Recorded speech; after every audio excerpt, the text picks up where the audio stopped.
Hello, everybody. Welcome back to Debate Hub. I'm here with Geo for our update on United States fascism. How's it going? How are you, Pretty Geo? well, thank you. Thank you. And Good. yourself? Everything okay? I think we're both having a little bit of a similar experience. It's just I had the experience like last year, and now you're getting the experience this year. Yeah, kind of. Hmm. It is quite a disturbing situation, isn't it? How quickly everything has devolved.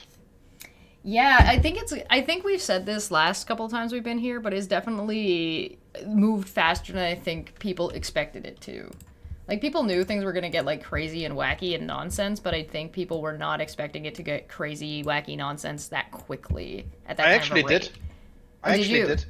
Yeah. So when you look at the history of the takeover of fascistic regimes after taking over democracies, it usually happens pretty quickly. It does. The Nazis did it in about 6 weeks, from Hitler becoming chancellor to the dismantling of democracy or the last remainders of democracy. It took from it was about end of January 1933 to about mid-March, so somewhere between Yeah. 6 and 8 weeks, which means that Trump can't even get that one right properly, right? He's even failing at this. I Um, am a little bit surprised at how much he's failed at successfully consolidating his power. yeah, yeah. And then again, what happened in the last couple of weeks is very remarkable, and specifically regarding foreign policy, it's insane. Yeah, so last year it was all about Canada being the problem with like a little sprinkling of Greenland. Now it's Greenland is the problem with a little sprinkling of Canada. It's kind of flipped. Yeah. So for the people who are watching this, while you might have noticed that I am of German nationality based on my accent, I actually don't live in Germany at the moment. I live in Denmark. And considering the recent Greenland things that Trump has said, everybody over here is just fucking livid. Yeah, give You us a can't just vibe announce, check. yeah, you can't just announce that you might invade your NATO ally that has been in an alliance in the case of Denmark for over 200 years. Um, Denmark was one of the first countries to recognize the US and actually to have like what's it called, like embassies on each other's territory and stuff. So everybody here is just fucking, we just feel fucking betrayed. Can't blame them Yeah, too much. There's already no, talk about kicking the Americans out from the military bases whenever they are over here, and the same happens in Germany as well. Um, that's big.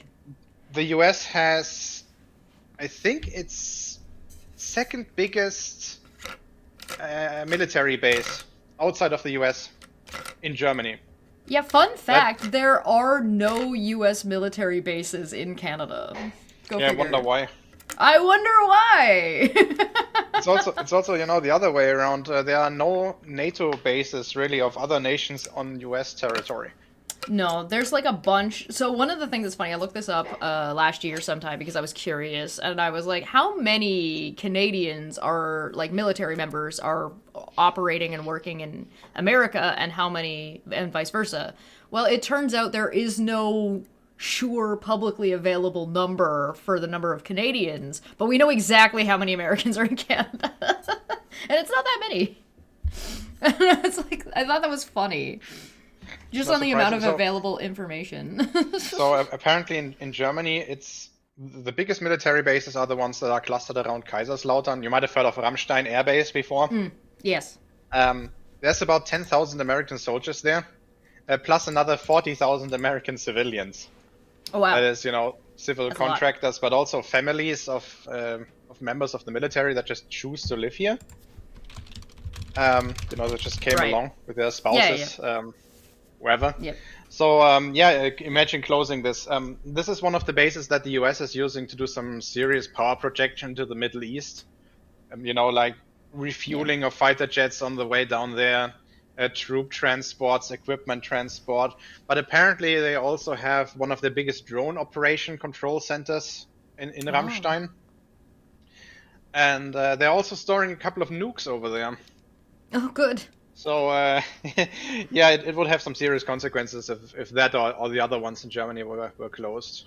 I grew up quite Yeah. close to one, Ansbach, and in my hometown in Fürth, there were also a couple of military bases, American ones, that were closed after the Cold War ended around 1991, 92.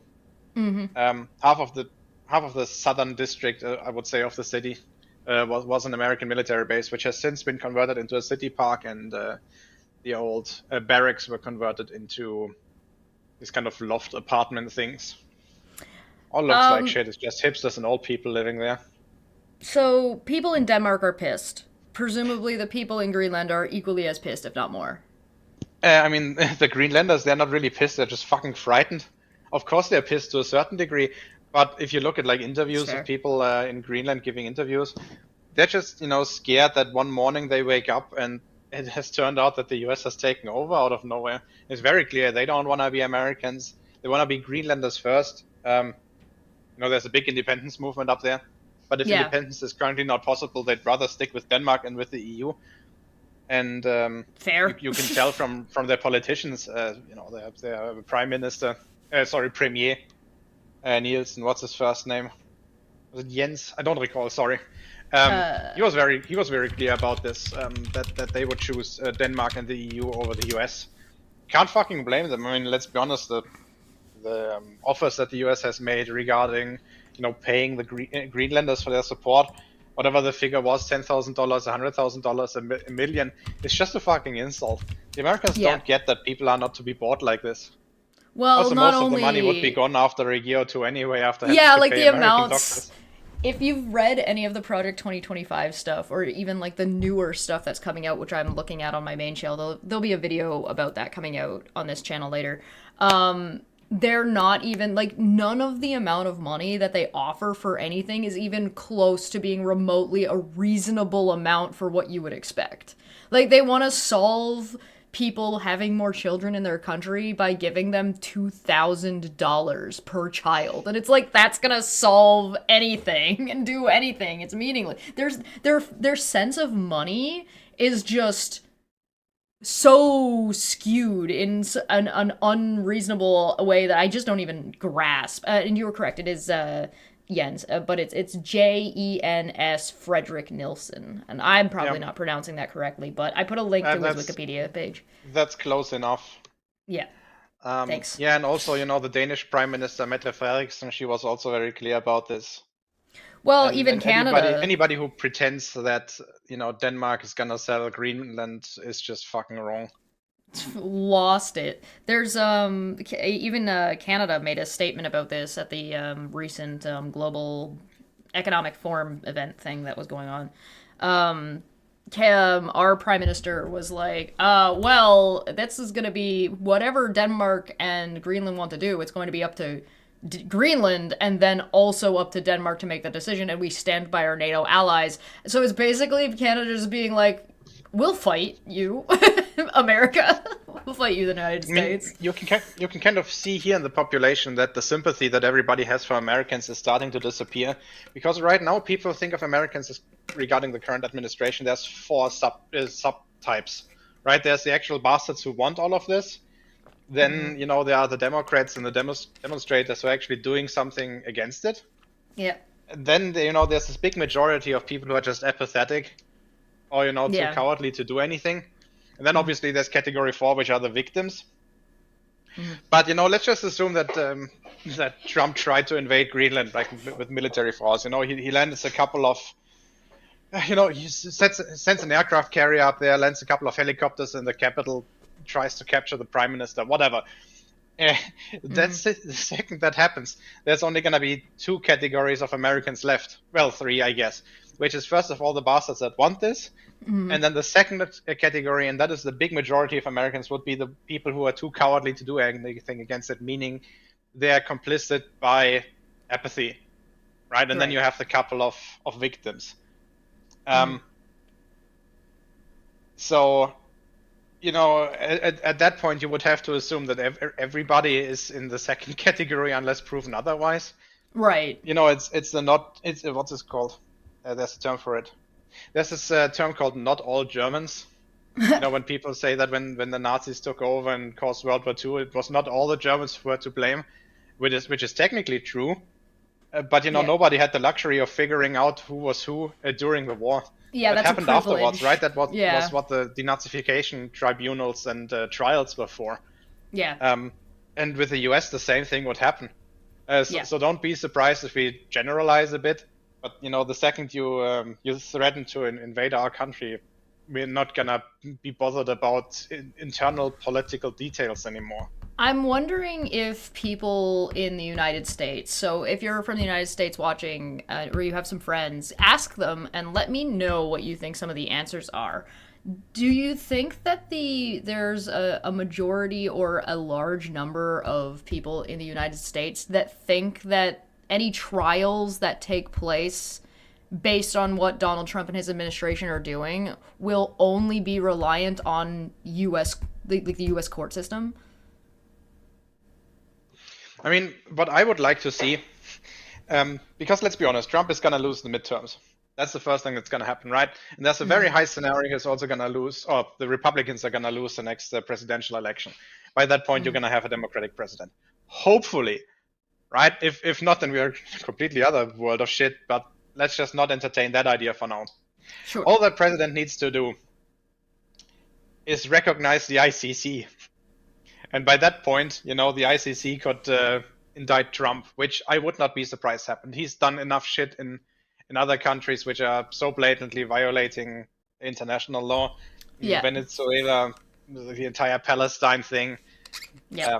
There's probably going to be another one. Iran is probably next. Oh, there's but I would also not be like the surprised if it trade was indicted violations, the economic Yeah, terrorism. but that's not really what the ICC gives a shit about, right? This is all about military action, unjustifiable military action. The old war crimering business. And I would not be surprised if the US finally recognized some sort of international organization like this after all. Yes, the ICC didn't do shit about Israel. Well, they kind of did. They indicted Netanyahu. It's just a shame, that he's hiding in nations that are not recognizing it. Right. And some of them, I think either France or the UK even chose to ignore the order of the ICC to arrest him. Which is also fucking cowardly, right? You signed a fucking contract. So stick to it.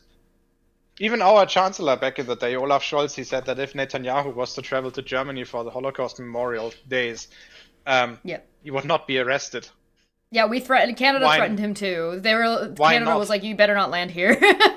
No, that's not what I'm saying. Germany said the opposite, right? They said that you can land here, we're not going to arrest you. Why? Again, Germany has also signed the contract to join the ICC. So why are we differentiating? Right. It's not right. I agree. Well, so I heard, now you can let me know if this is correct or not. I saw some news, and admittedly my news is limited because I'm in Canada and I only speak English. So what I get is still already heavily filtered by just my lack of knowledge. I heard that Denmark is kind of going the way of Canada in that the people are boycotting U.S. products. Is that a thing that's going on? Yeah, so what I see here is that some of the supermarket chains where I buy all my grocery stuff, they put little labels on these price tags with a little star on them, and that stands for product manufactured in the European Union. So people are actively avoiding US products. They're canceling their subscriptions from things like whatever, Netflix, Amazon Prime, take your pick. I've had multiple people of my friends who are typically not very technologically interested ask me about switching away from Microsoft over to Linux. Oh because they didn't want to have to deal with American companies anymore. Not only because of all the political shenanigans that are going on right now, but also because of the blatant violations of privacy. And Microsoft is a particular bad example of that one, or just generally being crap. So nobody's buying bourbon anymore. I think the same is going on in Canada. I've noticed that apparently the piles of Coca-Cola are getting bigger in the supermarkets by the day. I stopped buying that stuff like months ago. I switched to a Danish brand called Harby Cola, which is also quite tasty and it only costs half, so it's fine. And this is happening. Not only in Denmark, right? Germany as well. I've since tried to, try more Canadian stuff. Instead of drinking bourbon, I've just started gulping maple syrup. Hey, let's go. Yeah, no, that's been a thing. One of the things that has happened that I think is hopefully beneficial to Denmark is that we've already done a bunch of this. And so, because we've already done a bunch of this, we've rerouted a bunch of our trade routes. I'm hoping that the fact that we've done that and had to take that first step earlier will assist any other countries that decide to go that same direction. And to me, it looks very clear that we're not dependent on the US when it comes to things like this. Oh, also one thing I wanted to mention is apparently the sales of Teslas in Europe are absolutely abysmal. They dropped by about Wonderful. half. In Canada. the Berlin factory, Sorry. you know, Tesla has this big production facility outside of Berlin. There was a report coming in a couple of days ago that they're gonna reduce the amount of workers there by 1,700, which is a big chunk. I think it's like 25% or so of their workforce. And in Germany, the amount of Teslas sold per year dropped by about half, Oh. which is Oh yeah. no. And that's gonna get worse. That's definitively gonna get That, worse. yeah, that said, I never really liked Teslas in the first place, so it's Yeah, not good? like gonna this making a Good big difference for me. news, everyone! Fuck Elon Musk. Yeah, I mean this factory is particularly bad. There were some scandals around them using more water than they were allowed.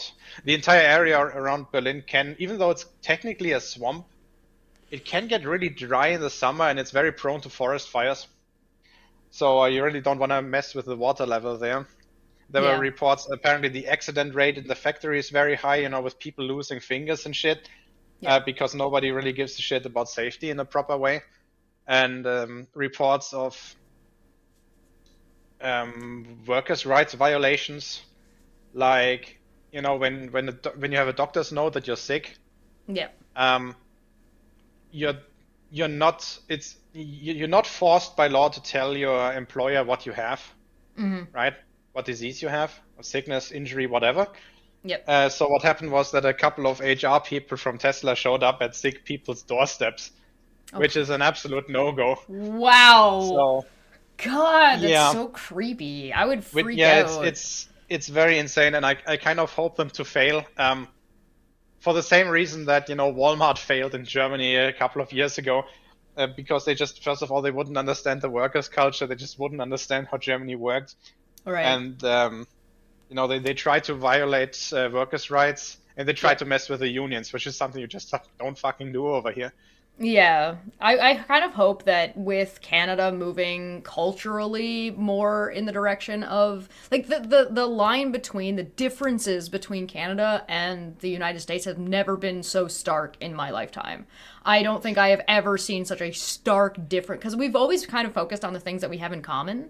Now it's just like no, no, no. There's some really, really definitive hard line differences, and those differences are getting more and more solidified in Canadian culture. So I'm kind of hoping that we adopt some of the really good things that happen in the EU because we're going to be interacting with the EU more and more directly. So I kind of hope that we both get to take all the good things from each other.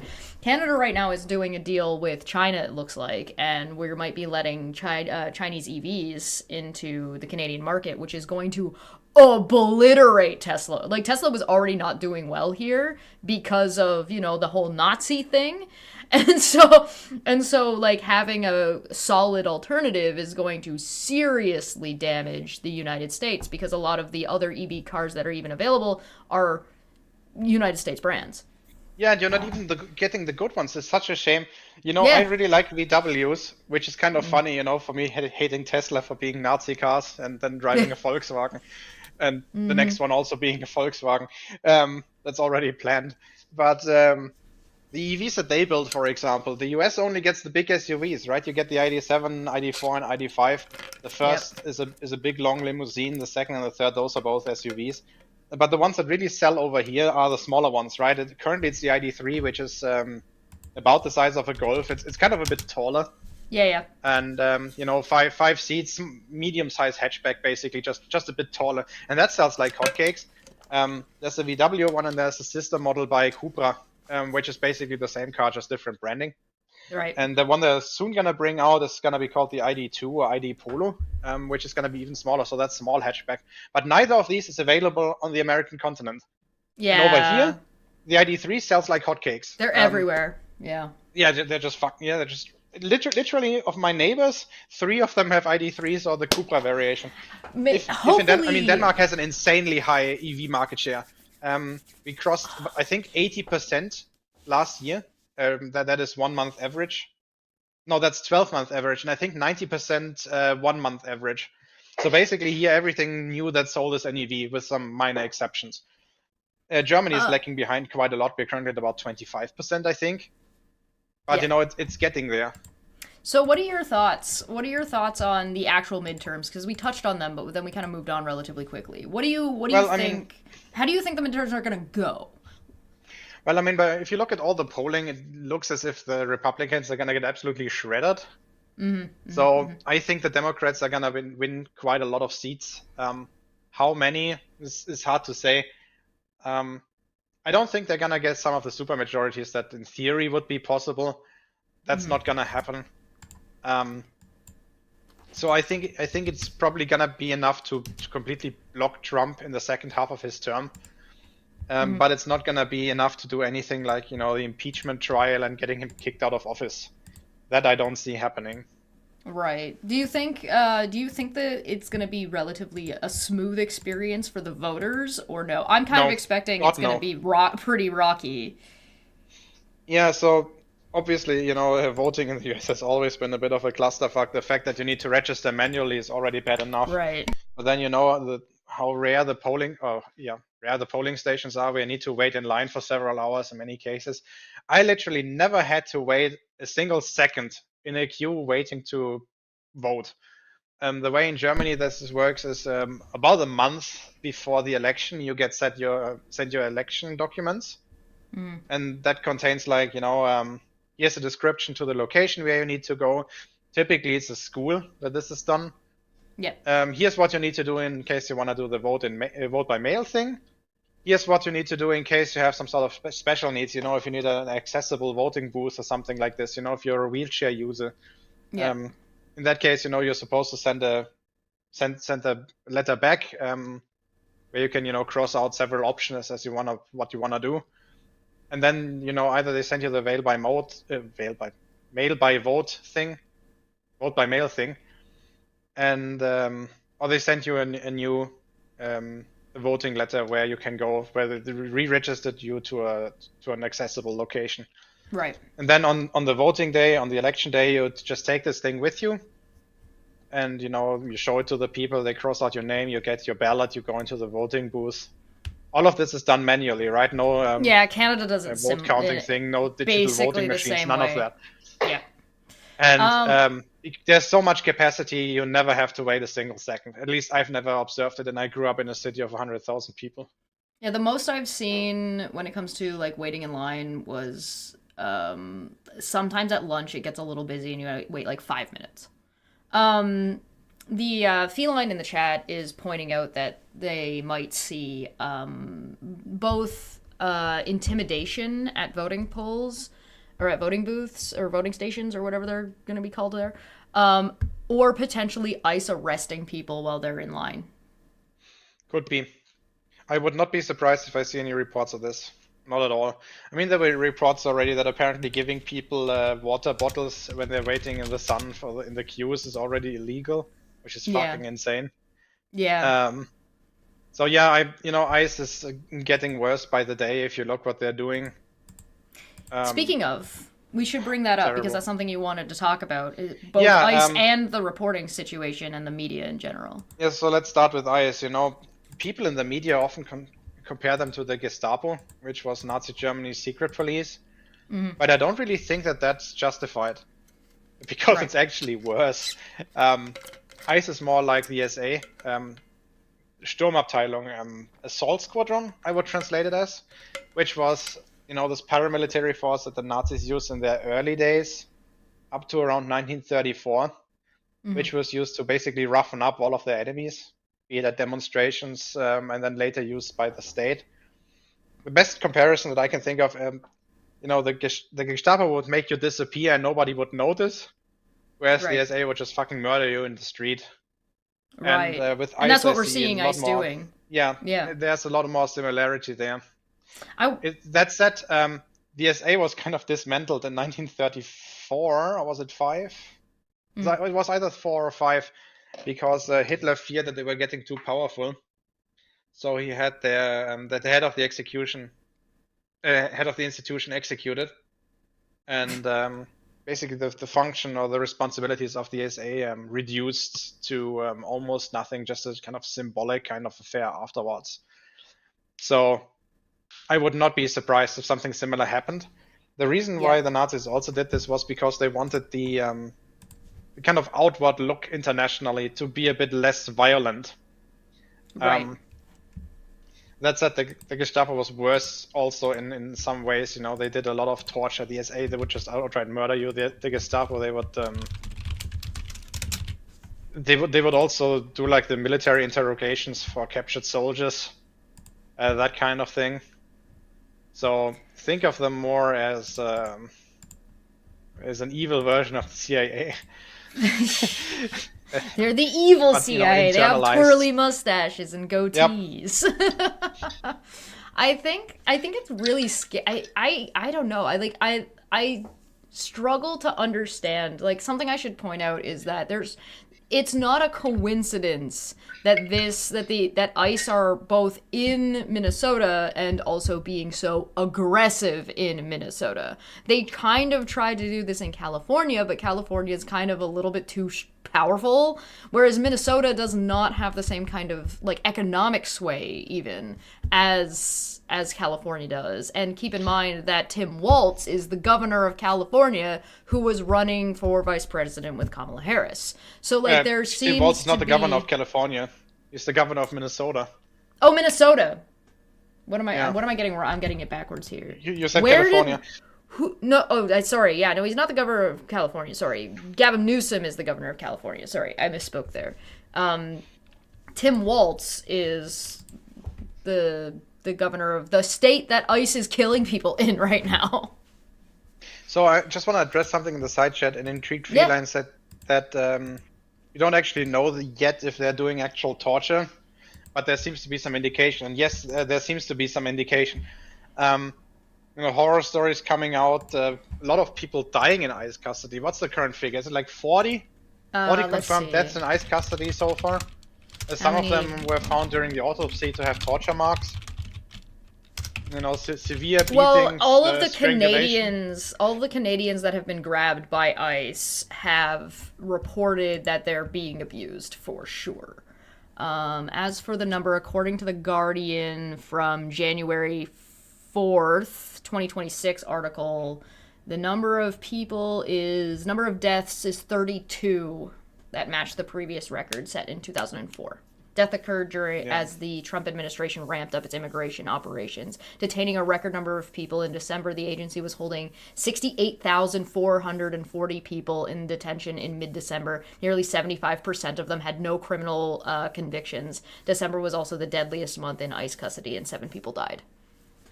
I will provide this link in the side chat for you guys. Yeah, and then apparently what I've seen is that the funding of ICE is increasing by the day, where they're now getting more funding than the FBI and the CIA combined. Oh my god, that's a lot. Which is just insane. So, I've already, recommended to all the Americans who's still over there that they should get the fuck out of there while they still can. Yeah. If they can. And that recommendation still stands. But if you can't, I don't know what I can tell you. Like I wouldn't even know what to recommend that you do. I have no idea. I think with one exception, which is try to keep a clean social media profile. Yes. Yeah. Right. Don't leave any comments behind that could be interpreted as some sort of anti-state activity. Even if get it's an operating like system on your smartphone, on your computer, which makes sure that everything's encrypted. All of that, just basic data hygiene. There's one thing that I would say for people, because we kind of advise this every single time. Do not think you have to be in the United States to save and help your country. You don't have to be committed to be there to fight against what's going on, right? So don't feel like, because I think that's something that people are sort of a little bit of attached to. They're like, well, I don't want to give up on America. I love America. I am part of America. I believe in America. You don't have to be in America. You don't stop your house from burning down by staying in it while it's on fire. All right? Yeah, that's a You good don't point, have to actually. stay in the United you don't have to stay in the United States to fight against what people are doing to the United States. So yeah, Minneapolis, Minnesota is where the shooting took place. No, not today's shooting. There's a new one. Oh, good. There's a new Yeah, one. I saw that there was reports of a new one, but obviously the one that triggered all of this was one. How much was time ago now? 2 weeks ago, maybe. Yeah, The that shooting of lady. Renee Good, Yep. which to me looked pretty unjustified. Yeah. And also what happened afterwards. Apparently, she was still alive for a couple of minutes, and they refused to let somebody get close to the car to help her treat the Yeah. wounds, treat the injuries. So yeah, that just looks like outright murder. If not by first degree, then at least by neglect afterwards. And Yeah. yeah, the Minnesotans are very rightfully pissed. Let's see if I can find the new shooting. I had a discussion with somebody on Twitter a couple of days ago that the Americans, or that he thought that the Americans were absolutely unable to do anything against this because the government would just send in more ICE agents, which is bullshit. Because, then demonstrate in another city. At some point, they're just gonna start running out of people. Good comparison. Eastern Germany, 1989, right? Peaceful revolution. Fall of Eastern Germany. That happened without a single shot being fired. Why? Because a significant chunk of the population just went out to keep on demonstrating every week. Just do that. Once you reach a certain amount of people, I think it's about 5% of the population, there's just nothing the government can do. Yeah, I'm with Feline as well. It's just like we're all just. I think there's a lot of people that are outside of the United States greatly not understanding the lack of pushback on ICE this entire time because you have the Second Amendment and you're very attached to the Second Amendment. Like, people in the United States argue about the Second Amendment all the time and are very much pro this Second Amendment. So it's so bizarre to see that just like evaporate into thin air. I mean, the thing about the Second Amendment, I think I've talked about this before, is I think it's just completely being misinterpreted. Oh, yeah, of course it is. Because not of what the Second Amendment itself says, but because of what the original Constitution says. It actually defines what a militia is. The Second Amendment talks about how a militia is necessary for upkeeping a state or functioning government. But the original Constitution actually defines what the militia is, which is this kind of stand-up army that the government calls in case there's a rebellion. So I think it's Section 3 of the U.S. Constitution that talks about this. It also says the militia, not a militia. Right. So an alternative interpretation for the Second Amendment is you can have all the weapons you want. So in case we call you in to, join our makeshift army, you can actually, you are armed in order to help us stop rebellions. And of course, the Supreme Court already says that this is not a correct interpretation, yada yada. But if you just go by the text, then you know how literal the Americans can be about this. This is how I would see it. Yeah. So there's here I found it. It looks like a man was shot by federal law enforcement officers on Saturday in Minneapolis, and multiple reports, including a hospital record obtained by the Associated Press, indicated that he has died. So that number might be higher as of right now. Minneapolis officials said on Saturday morning that they were aware of reports of another shooting involving federal law enforcement officers in the city. The shooting comes less than 3 weeks after Renee Good, an American citizen, was shot and killed by a federal immigration officer in Minneapolis after video showed her trying to drive away from a confrontation sparking protests nationwide. City and local police officials said in their statement that the, quote, shooting involving federal law enforcement, end quote, occurred in an area west 26th Street and Nicollet Avenue South, and that they are, quote, working to confirm additional details. Quote, we ask the public to remain calm and avoid the immediate area, the statement added.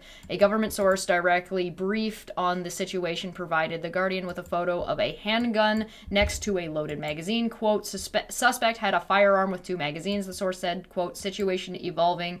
We will get ellipses more information ASAP. Minnesota's Governor Tim Walz added in a statement shortly after that, he has spoken with the White House, quote, after another horrific shooting by federal agents this morning, and, quote, Minnesota has had it, said Walz, who was a Democratic nominee, blah, blah, blah, blah. The president must end this operation, he also said, referring to the Trump administration's ongoing immigration enforcement operation in the state. So, yeah, Tim Walz is not happy and is being pretty direct about it. So there's that. That's something. Yeah, I have no idea how this is going to continue.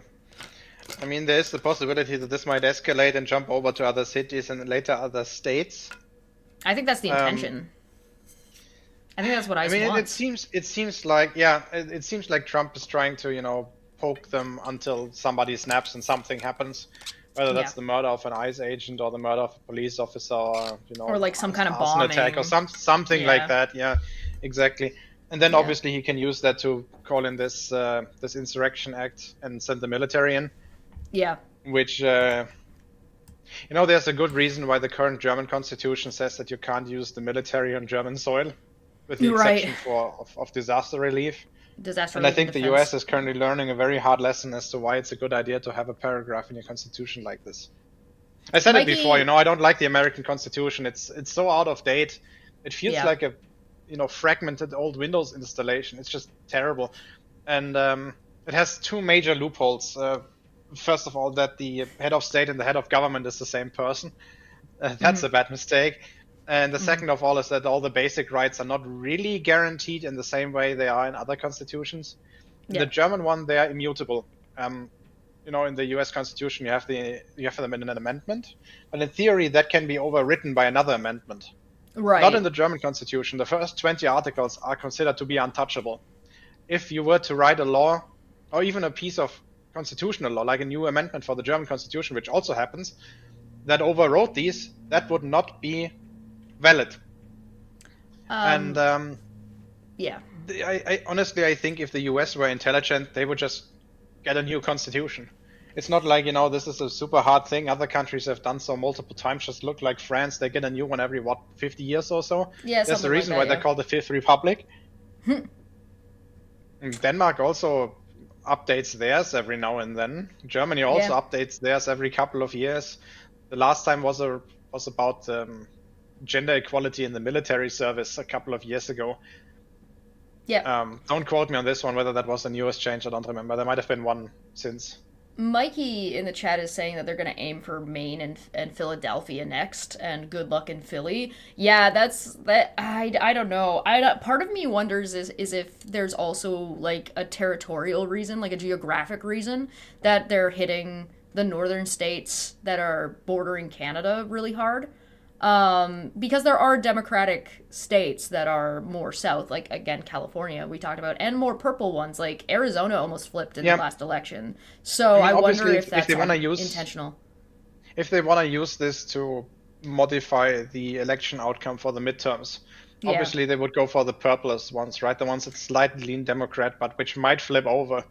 Yeah, well, that and there's also more unrest in a lot of these border states and those border cities in particular because of the economic turmoil that Trump is causing between Canada and the United States, which is causing less money to be going into these border towns as well. So it's like, it's really complicated, but also like, am I being too conspiratorial in that?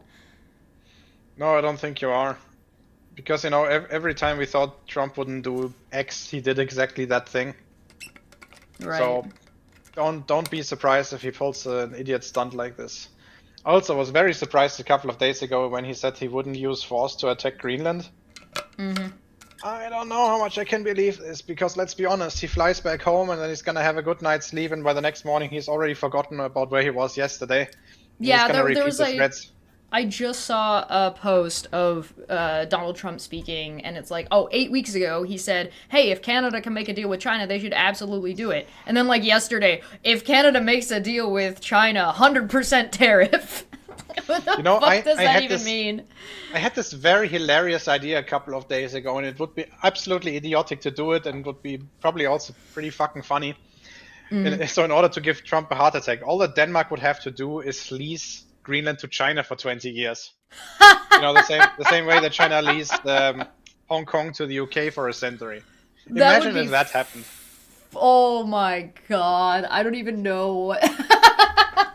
They wouldn't even have to do it either. They would just have to posit the idea and the guy would have a heart attack. Yeah, that would be so funny. Obviously, the Greenlanders wouldn't want this. I'm curious to see how much, like, so Canada and Denmark are already relatively close, like, as neighbors, and as, like... We said it before, they literally share a land border.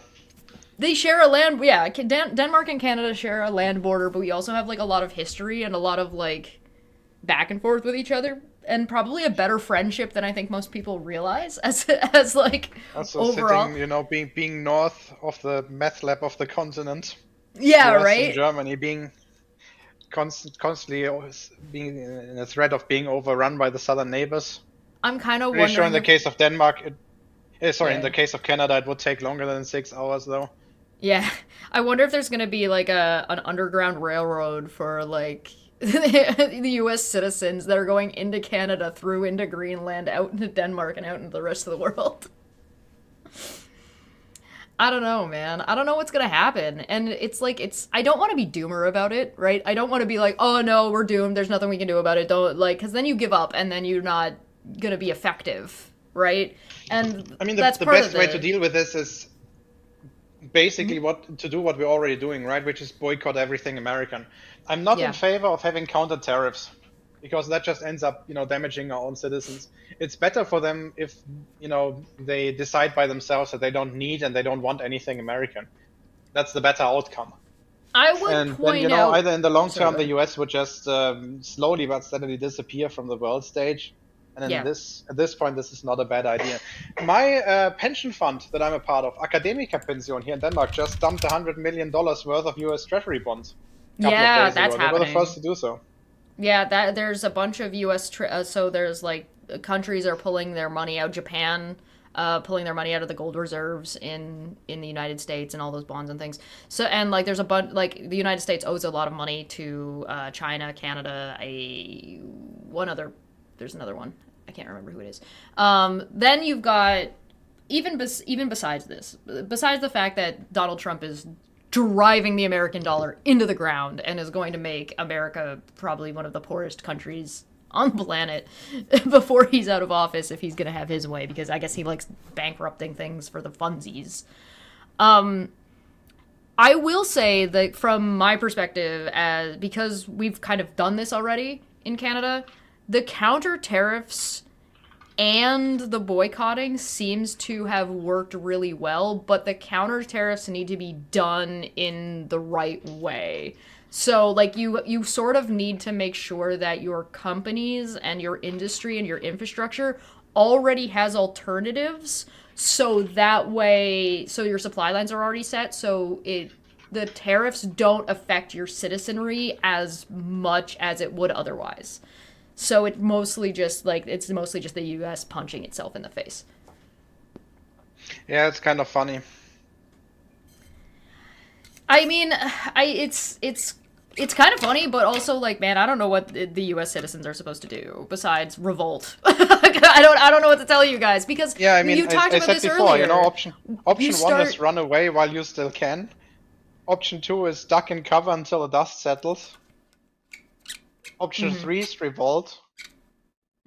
Is there an option 4? I don't know. Die. Join? Join up, I guess, is technically... If you can't beat them, join them is technically an option. Yeah, that's a bad idea. That's how you end up. I wouldn't do that option, but it does exist. I don't know. There's like I think one of the best things that anybody who's feeling overwhelmed in the United States, or even, like, if you're not in the United States and this is bothering you, I think one of the best things you can do is get yourself as self-sufficient as you can. So, like, get a generator, get a battery, get, like, stuff like that. And get to be friendly with your neighbors. I think we say this every time. Go and make friends with your community members, and that should help, at least to a degree, if you can. There are some people who won't be able to. There are some people who are like, gay and in the deep south, and they're like, I can't tell anybody who I am. I'm gonna get killed, which is like, realistic. And I don't, again, I'm back to, I don't want to be doomer about it, but you do a little bit have to be, when reality is a little bit doomy, you kind of gotta accept it and cope with that. Yeah. Yeah, I mean, there's also the question as to what would happen, Let's go to the scenario where Trump actually tried to invade Greenland. Right. What would the US military do? How many of them would actually, actively revolt? How many would just refuse orders? How many would actually try to fight an invasion? I have no idea. Yeah, I think that has drastically. I think people's opinions about that have drastically changed from the beginning of 2025 to now into 2026. I think initially people thought that a large number of military members would not accept the orders and would not participate. But now we've got ICE running around, and you've had a whole year of the Trump administration stacking, like firing like military lawyers and putting their own people in, and you have the Coast Guard and like Trump trying to move military membership stuff around, and it's been relatively successful. So I think people are less confident that the United States military, as its own entity, would not do illegal things. I don't think so. I've heard that before. Yeah, Don't yeah. don't trust that. I agree. Dawn has a question about immutable portions of the Constitution. What happens if that portion becomes unjust? That's actually a good question. I don't think that Yeah, it has is. happened so far. So if you're curious, technically the only articles which are protected like this are Articles 1 and 20, and the article itself that describes which parts are immutable. All the important rights are found in the Articles 1 until 20. But in Article 1, it says, here are the following rights that are considered to be necessary for this constitution, yada yada. And then in the Articles 2, 3, 4, 5, and so on, it lists all of them. I don't know. There's actually one article that I disagree with. I think it's Article 5, Section 2, but don't quote me on that one, which defines that religious education in high schools is allowed. I am not a fan of that. I don't think religious education should be a part of, it should not be like mandatory, which it often is in Germany. So I'm not sure if we were to rewrite the constitution now, if we would have it like this. But I'm not in favor of removing it either, just because of the principle that if I now say I want this removed, then I would break the spirit of this immutability. So I don't know. I guess that once we find out that the part is unjust, then I guess technically there's nothing we can do about it. Then again, so far has not happened. So I'm not too worried about it. Because the laws or the rights that are protected are very broad and very, very, very fundamental. Equal treatment above the law, in front of the law.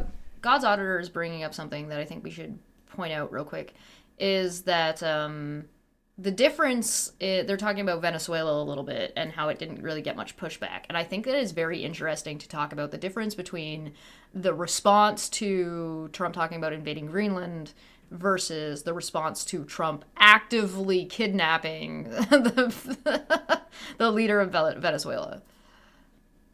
Now, the main difference is that Venezuela is not considered to be an ally. I'm pretty sure that, the Americans, Sure. in their function as a member of NATO, a lot of the high-ranking member will have had contacts to soldiers from the other NATO nations. And that includes, obviously, Denmark, that includes Germany, UK, take your pick. So, those are people they've actually known and interacted and maybe served with in places like Afghanistan, Iraq, wherever. And for the high-ranking military members, all of a sudden, then it's a different thing. If you've not been in contact with people from those nations, I think that's the main difference. I think Chesh is gone, is she? Okay, in the meantime, I shall look for other questions. Yeah, exactly. Venezuela isn't an ally. Yeah, that's the main difference. Especially Denmark has pulled a lot above their weight. Denmark only has 6 million inhabitants. Um, Yet they've lost, I think, about 45 soldiers in Afghanistan. For comparison, Germany has lost 60. The UK around 500. Sorry, I had to pee really badly. Right, fair enough. I'm sorry. Don't Was worry, it I've fast managed to enough? entertain all the people. Thank you. I appreciate it. Yeah, that's a good point. The difference between allies and not allies, as well as like the difference in like how long and in what way has a country talked about another country. That's why I was confused about why Trump went after Canada instead of Mexico. Like clearly they had been priming to go after Mexico for like years, and then they got into office and were like, yeah, by the way, fuck Canada. We were all like, what the, huh? There's also there's also Wait. this thing of this propagandizing. When it comes to Venezuela, they've been declared to be enemies for what, about a decade at least, probably longer. And when has that started happening with Denmark regarding Greenland? Like what, 8 weeks ago? Yeah. So don't underestimate how quickly or how easily it is possible to manipulate people into this, Yeah, yeah, it got because they do mentioned. Going see after Greenland Venezuela got as mentioned enemies, really right? They early. see the Venezuelan government as enemies, and they never saw that with Greenland or with Denmark. Right. I think that's the difference. And the other one is the personal contact between the military members and the military members of the other NATO nations. And yes, it does Mikey, appear as if Trump is doing Putin's bidding. I am actually not yeah. sure I think I what haven't what thought Trump about that. what would Go have ahead. Trump done differently if he wasn't if he was an agent of Putin. What policy would have looked different? Because all I he's managed to do so far is basically break apart NATO, at least the trust in NATO. The second he said The second Trump said a couple of days ago that he doesn't believe that NATO nations would have come out to help in case the US was attacked. Imagine how you would feel if you're the president or the commander in chief of Estonia or Latvia or Lithuania or any other or European nation that's Canada. close to Russia, or Canada or Poland, right? There's already Yeah, talks about that Poland. the Russians would go for Poland. I don't think that's the case, because the Polish are fucking vengeful and pissed and armed to their teeth. This time actually ready. But if I was in the Baltic somehow, I'd be fucking nervous now. And I obviously, this think is something that Putin greatly benefits from. yeah, I agree. I think that he's an agent of Putin, but I also think that Putin might have bit off a little more than he can chew, because I think Trump is just that chaotic. Because I think that there's been a little bit of at least a backfiring going on with this, where it's like, yeah, it breaking apart of NATO, or like at least some massive restructuring of an entity like NATO is going to change, and is going to, like, things are going to happen in the next 50 years. But also the rearmament of Europe program, and then everybody and their mother doubling down in Ukraine, and except for the United States, and then everybody being like, hey, by the way, fuck Russia even harder, let's get this over with, is probably not the outcome that he wanted. I've already heard talk from German politicians about potentially getting a nuclear weapon, starting the development of one, which is something we're currently not allowed to do because of the 2+4 treaty. Yep. So that was a prerequisite for the reunification of Germany that was signed with the UK, France, the US, and back then the Soviet Union, that Yep. Germany would, swear never to develop a nuke. And unlike the Russians or the Americans, we don't like breaking international contracts, so we haven't and we won't, unless this contract falls. And but I've also heard this talk here where I live now in Denmark, that Denmark itself is probably too small, and they don't really have a nuclear program. They had a couple of test reactors a couple of decades ago, but nothing that really went anywhere. But there's talk about this being done as a collaboration between all the Nordic nations, because the knowledge certainly exists in Finland and in Sweden and in Norway. Yeah, Japan is arming So up as well. I would not be surprised if there was some sort of concerted effort in the Nordic nations to develop a nuclear weapon. Even though, let's be honest, Finland is also armed to their teeth, and so is Sweden. So I don't really see the Russians attack Finland. Yeah. That would end badly for them. That has ended badly before. But if there's an announcement that that somewhere in Europe a new nation tries to develop a nuke, I won't be surprised. I would actually, if there was a German one, I would a general European one. I would actually have the perfect code name for it, which is Götterfunken. It's from the European anthem, right? Freude schöner Götterfunken. It means divine spark. Oh, I think it's just perfect. Name. That is a good name. I think that, I don't know, one of those things is that when everybody starts arming up and everybody gets nervous, it's inevitable that somebody's going to fire the first shot, so that's not good. Then again, you have like things like the Cold War. Then again, you also have I think you're seeing a little bit more allyship which is, I think, a step in the right direction. I haven't seen anybody, like, panicking. You know what I mean? Nobody's like, that doesn't seem to be the case. Like, I don't see, I'm just not seeing, like, Poland doesn't seem like they're panicking, right? France doesn't seem like they're panicking. It just seems like there's a lot of countries that are consolidating and getting ready, and I think that there's a lot of, just to be prepared, but also as, like, an active deterrent, and as a way to, like, stimulate economic movement to disable the United States. But, yeah, I mean, all European nations are now investing heavily into their military. Yeah. Germany is trying to expand it. And they're not using American military stuff to do it, which normally they would have. Well, they are kind of, at least some of them are. They're not going to get rid of all of it 100% right away. Germany is still in talks about buying F-35s, which I think is a mistake. Yeah. Yeah. But, for example, Germany has invested a lot. Our army just got a new standard assault rifle, for example. There's a new generation of the Leopard 2 tanks. Leopard 3 and the success of that even are in development. Building a lot of drone building capacity. Yeah. The only thing that's really needed is like a European replacement for HIMARS. But everything else, at least in theory, the capability exists. It's just a matter of upscaling it. Here, I'm going to give you guys in the chat the link to the SAFE, or the Security Action for Europe website, so you can take a look at it. And there's also a press release for Canada from for our involvement. So if you are interested and want to read through some of those and check out a little bit more about that information about exactly what everybody's doing and what the intent of is, at the very least. There's a lot. So where do you think we are on the scale of the U.S. plummeting itself off the dodo cliff or off the lemming cliff into on a time scale from a complete democracy to a complete dictatorship?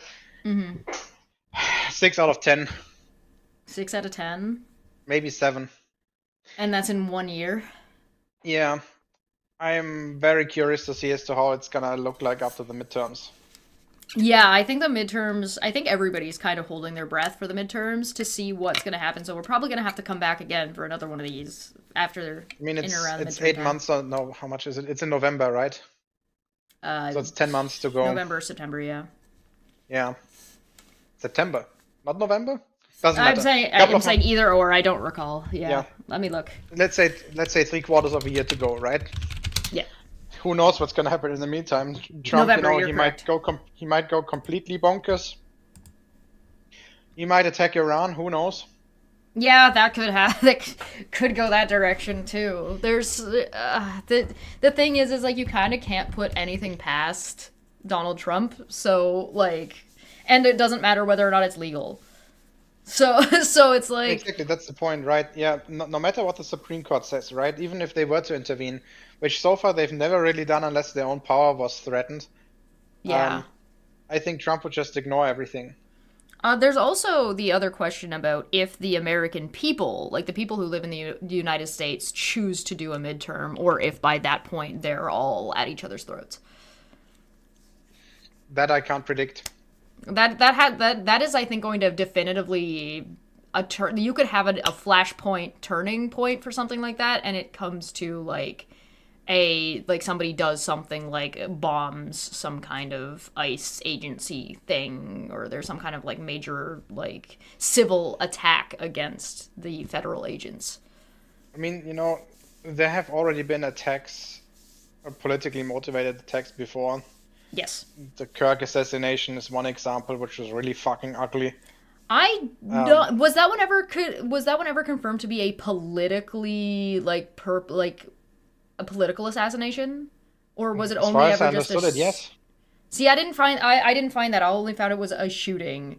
But there was also the politicians in Minnesota that got killed as well. Yeah, that too. Yeah, Yeah. that's true. That was a Trump supporter. Yep. Was two of them being killed, if I remember correctly, right? Yes, and their dog, and somebody else was shot, I believe, but they didn't die. Yeah, insane. Yeah, Yeah. so So the signs are looking in the direction of violence, unfortunately. yes. And I have no idea how this is gonna turn out. There's the chance that, Trump just dies. As I said before, he's just one Big Mac away from a stroke. Yeah. And I don't think Vance is that much of a loose cannon to really replace him. At least not the same way that the government looks like now. I don't think it would look the same way under Vance. No. And then I again, agree. Trump is also way more incompetent than Vance is. So I'm not sure if that would be a good trade-off for the next 3 years. Then Yeah, again, there's I did the same thing also with Mike. I said the same thing with Mike Pence a couple of years ago.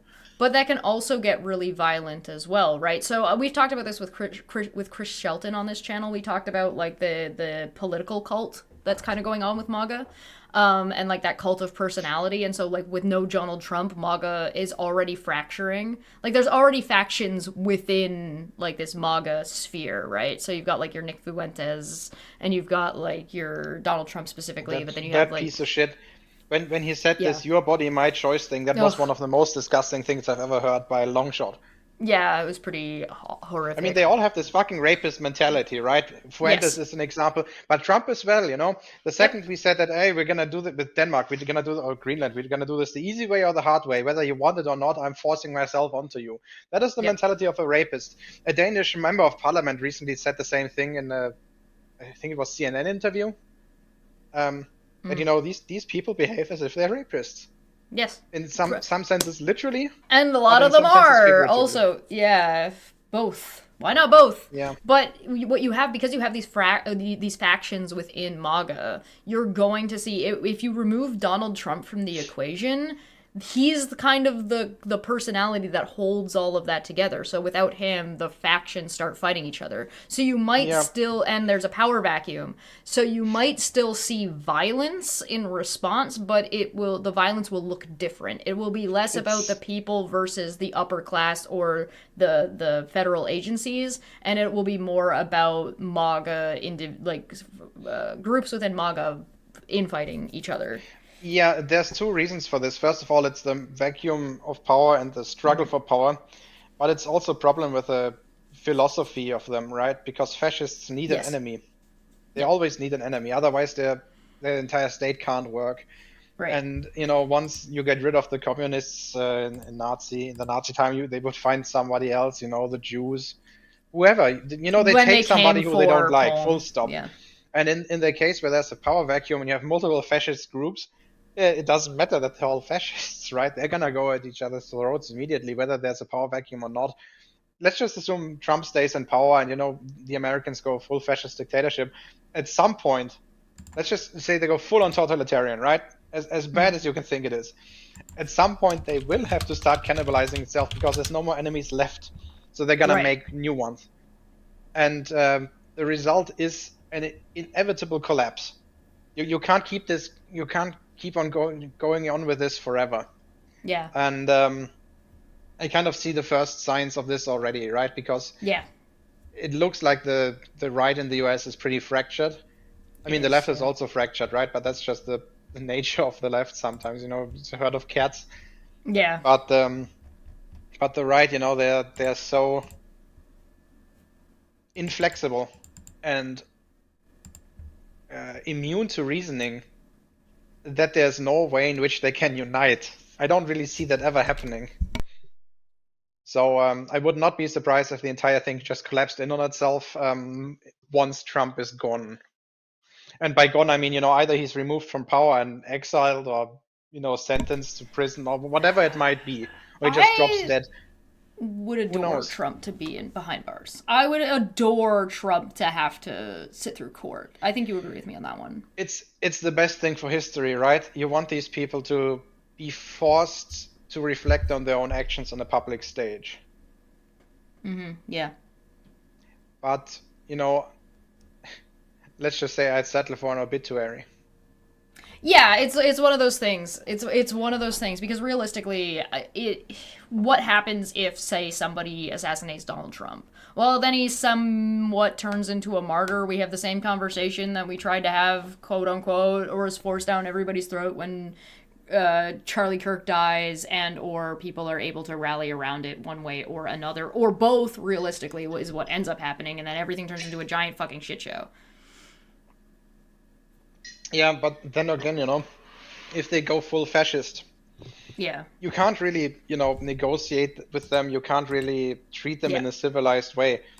There's Yeah. only two things you can do with them. Number one is you drag them in front of a court, Yep. and number two is you mulch them into paste. Yeah, basically. I mean, that was the Canada went that way in World War II. Canada was like, listen, we're not fucking around with this. There's two options.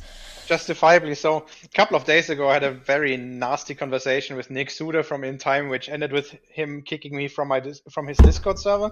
Oh, gossip!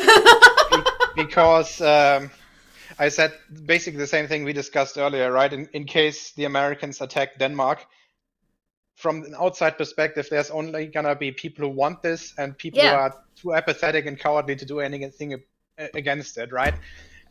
Yeah. People who would rather risk all of our lives or would rather destroy all of our lives by looking away instead of risking their own ones. And, I told him that he shouldn't be surprised if people go absolutely apeshit about the Americans if that happens. Because, in that case, it would be a case of self-defense and you wouldn't really have to expect any sort of empathy, I guess. And he really didn't like that. He actually called me a Nazi, which is kind of, ironic. What? Yes, what? And I can send you the screenshots. Oh, I gotta see. Oh, you give me the tea. I need that. That's fucking insane. Okay, Canadian here. Hi, hello. We were doing those definitely not yet war crimes, and almost every Canadian that I have spoken to in my general vicinity have all responded the same way. We do it again. Yeah, exactly. Do not make us do this. We don't want to do this, but if it's needed, it's needed. Right, that's why, when the Ukrainians were invaded by the Russians 3 years ago, there were these reports coming out of Russian soldiers dying from arsenic poisoning because Ukrainian civilians fed them with the poison steaks. Yeah, absolutely. That was one example, or where Russian soldiers ended up blind because people poisoned vodka with methanol. Yeah, what do you fucking think's gonna happen when you're trying to occupy people? Yeah, exactly. There's no mercy for invaders like this.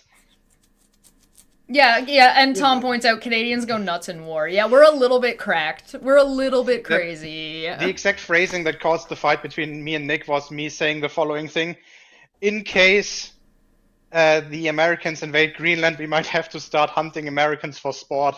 Well, what do you expect the people in Greenland to do? They're gonna defend themselves. Yeah, exactly. And the same they're thing already would used to happen in hunting Canada. whales, right? So Americans are pretty close. Maybe I should invite Nick on for a debate, and you can have a proper debate about it. Debating war crime. I don't think that would work at this point. No, it'd be ridiculous. All right, maybe I could bring somebody else on to talk to. I don't know. He swung by here one time, and I allowed him to exist in the side chat. The thing is the following, right? All of this argumentation, it can be summarized to the following point, right? If you're an invading force, you're not supposed to be surprised if somebody goes apeshit on you. Yeah, why would you be surprised by that? And whether you're an active participant, as in somebody who actually wants this, or somebody who's actually apathetic towards it, or even a civilian, don't be surprised if somebody ends up in the crossfire. Tyrion it's an ugly truth, right? It's ugly and I hate it, but it's not our job to figure out who's one of the good ones and who isn't while the conflict is running. That's what all the trials are for afterwards. Canadians did not take prisoners in World War II. Nick said that if he had said the same thing about killing Germans, I would be outraged. What? And my answer, I actually thought about this for a while, right? My answer is, right now, probably I would be. If you did it tomorrow. If you asked me the same thing in 1943, I would say, do whatever it is you have to do to stop this. to end this immediately. There are a large number of United States citizens that watch my channel who have regularly told me, no, fuck up the United States, please.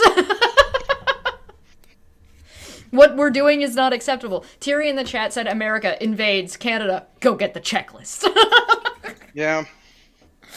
I mean, there's a reason why we have the Geneva Convention, right? Right? And Poland. in theory, it's nice, but once you're an invading force, don't be surprised if the civilians start acting against you.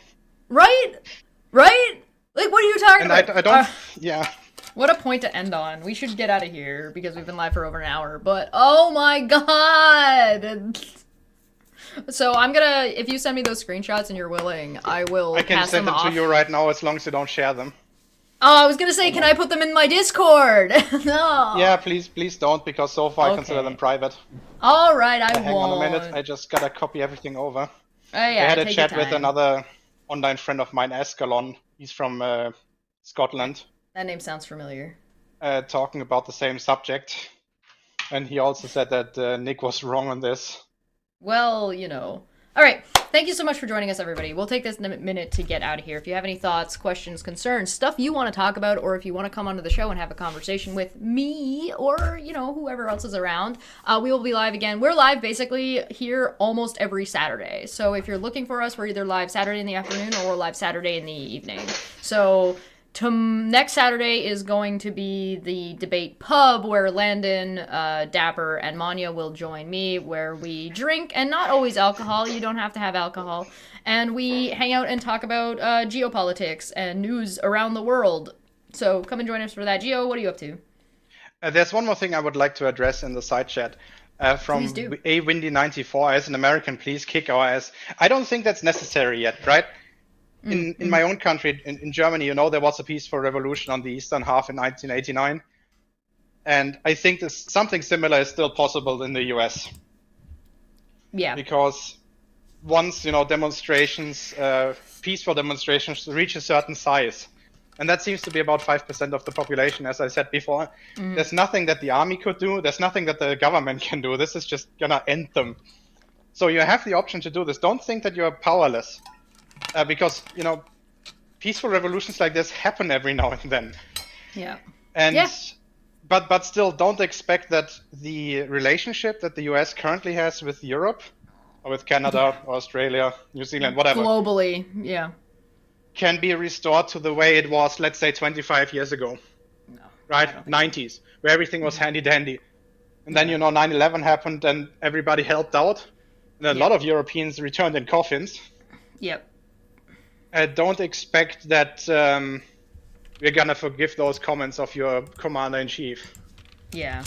And don't expect that if there was a conflict to break out between, as I said, between the US and Denmark, for example, don't expect that we would give your soldiers the courtesy to be given open casket funerals.